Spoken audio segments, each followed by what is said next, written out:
मेहरी के फरमाइश बावे जरूर लगा दाना। गेहूँ काटे के नहीं खेलूरी बलम मजदूरी लगा दाना।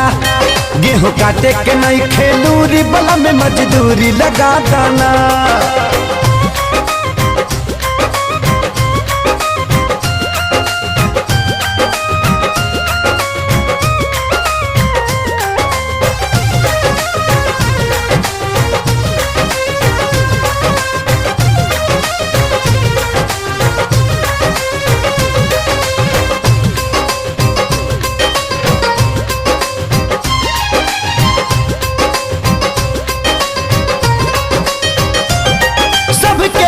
कटनी राजा करता अपन गेहूँ